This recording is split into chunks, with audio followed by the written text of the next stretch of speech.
Hi everybody, it's Brad with Big Family Homestead, and in this video we are talking about how you can get started in backyard chickens.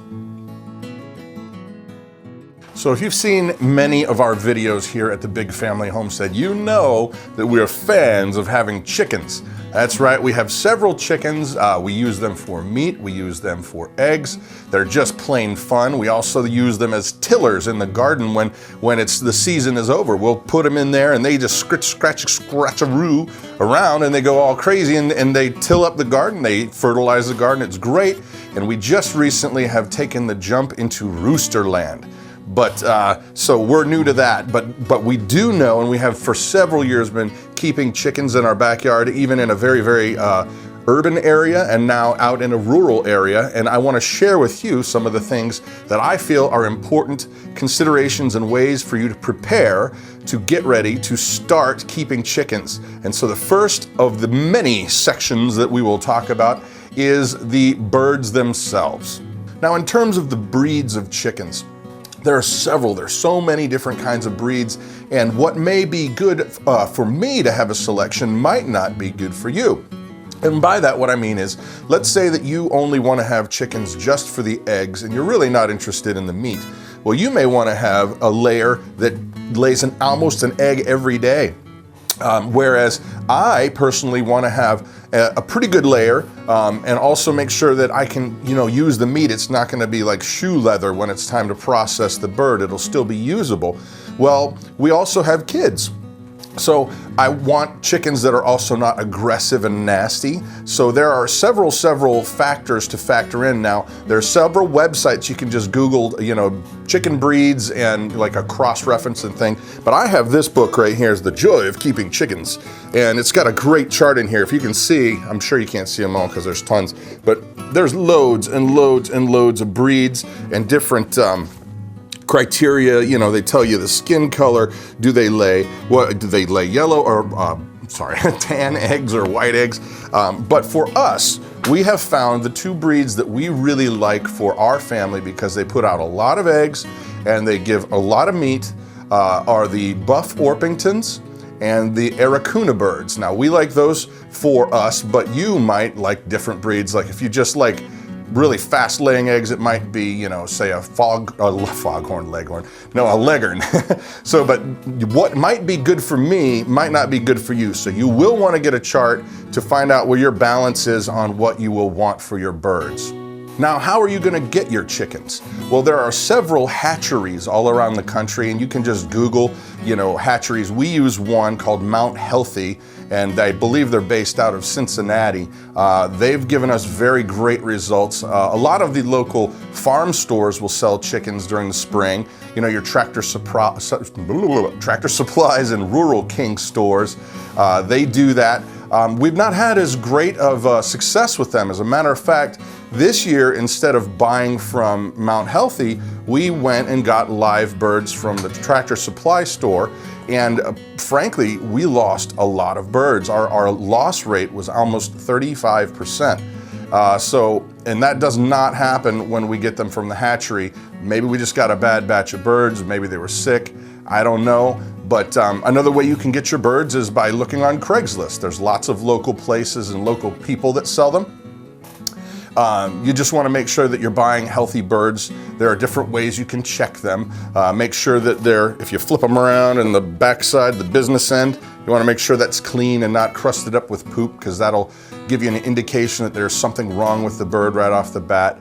Just normal stuff, making sure their eyes look normal, they're not lethargic, that sort of thing. I mean, you'll grow to know these things and learning your information as you go, but just basic stuff. Use common sense things.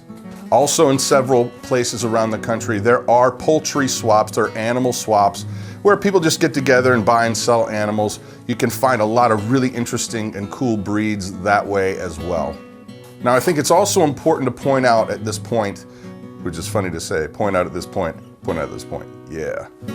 Anyway, I'd like to point out that you need to check your local regulations and laws to find out whether you're allowed to have them or not. Most places do. One place that we just recently moved from was kind of a hoity-toity area. We worked at this place, and part of the deal was we got to live in a house that was owned by the church. Well, we figured there's no way in hex, that they would ever let us keep chickens, but I came to find out, no, you can.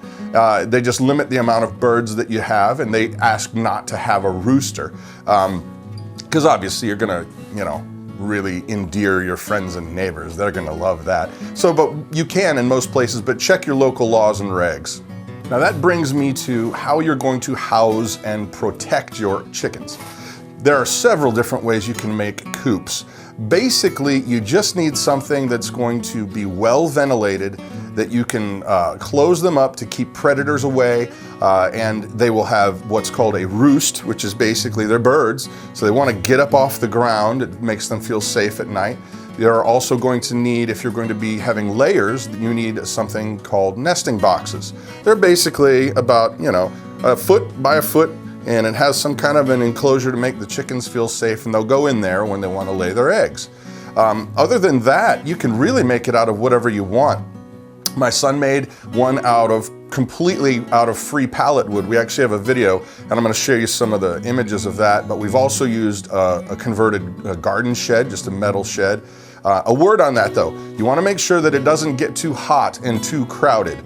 For full-grown birds, they say that you have to have a minimum of 3 square feet in their enclosure per bird. Now, I feel like that's a little small, but then again, we also have a very large chicken run. On purpose, purposefully made a nice large chicken run. That way they can get out there and scratch around and find bugs and grass and all that kind of stuff. But we also expand it so that if this is the chicken run that they have for the next 3 months, we've got another one that's fenced off over here that they're not allowed to get into, and then our garden over here that they're not allowed to get into. So for 3 months, 4 months while they're using this one's getting overgrown and getting crazy, right? Well, then we start letting them go into here and not here. And that way they just have a heyday. They got bugs and they got all kinds of stuff. They're supplementing their diet. It's great all the way around. And then this is starting to grow back up, but this is getting knocked down. Well, by that time, you're looking at, it's fall. So our garden is done, which is over here. So then we'll lock them out of these 2 areas and put them in over there. Now, we do that just because we really like our chickens productive. We use them for eggs and meat. And so it also helps with the cost of your feed. The more bugs and grass and goodies they get, the less you have to feed them for them to get all of the proper nutrition that they need. So for us, it's a win-win-win. The birds are healthier, they're happier, and we have to pay less money for feed. Now, if you're starting from chicks, there are several things that you need to learn about the temperature, the ventilation, the enclosure that you're keeping them in. And I can't really give you specifics on that because I don't know how many chicks you'll have and how big of an area you're going to have. But basically, you're going to need a heat lamp, and you're going to need to be able to have them in an enclosure where they can get to the heat or get away if it's too hot. But there are temperatures that are very specific, and you have to follow those guidelines, or else you can kill the chicks, or they can freeze and all kinds of bad juju. But basically, the things that you're going to need, items you're going to need to start with chicks, you're going to need a waterer, you're going to need a feeder. And a lot of people would say, well, you could just use a bowl or whatever. You can, but what's going to happen is they're going to get into that bowl and they're going to sit in the bowl and they're going to poop in the bowl, and it's going to get nasty. Same thing with your waterer. It really is worth the investment to get a waterer that they can get into with their beaks, but they can't climb on and they can't poop in and make it all nasty and gross. I'm a fan of saving money where you can, but this is one of those things that's really a good idea to get the dedicated feeder and the dedicated water. Also, you'll need a heat lamp, and then outside of that, we just used a cardboard box to keep them in, and I kind of used it was a microphone stand to raise and lower the light based on the temperature at the chick's head level. So, but look up the temperatures for your amount of birds and the size of enclosure that you have. Now, equipment for larger birds, bigger birds, full-size birds. Like I said, you're going to need your coop. You're gonna need, inside that coop, you're gonna need a nesting box if there's only one chicken. Basically, we figured out if we have one box per 3 birds, they generally don't fight, they don't try and hide their eggs somewhere else. And there's enough time in the day for the ladies to get in there and do their business, and they're not all agitated, you know what I mean? So basically, that's our rule of thumb, that we'll have one nesting box per about 3 birds. Got to make sure that they have the roost and well ventilated, and then outside of that, another dedicated water, another dedicated feeder. That's really it. Chickens are really, really easy. They don't take much, and they're really cool and fun to watch, and it's a great addition to, will help our family out. Now, if in your area there are known predators, coyotes, hawks, that sort of thing, it seems like anywhere in the country there's gonna be some kind of predator. So your fencing is important to keep them in. If you don't want your birds trying to fly the coop, you're gonna have to learn how to clip their wings, and we actually have a video for that. It's very easy to do, and that way they don't try to get up and over the fence, but make sure your fences are solid, especially for coyotes and kind of stuff like that. Make sure that you can close up your coop at night completely. A thing that I learned down in Florida was basically, you know, the theme parks, all the Disney and the SeaWorld and all that kind of stuff, they don't usually have a problem with birds everywhere, and the reason why is this. They basically tie fishing string from high point to high point, and your eye doesn't really even see it because it's a little far away. And if you can kind of make a, I don't even know, like a netting over your chicken coop, the hawks come down and touch it, and they don't like it, so they take off. There are expensive nettings. You don't have to have that. We've been very fortunate, but that's one cheap way that you could do it. If you're still having a problem, you may want to consider netting, but well, there you go. So there you have it. I hope you have enjoyed this super basic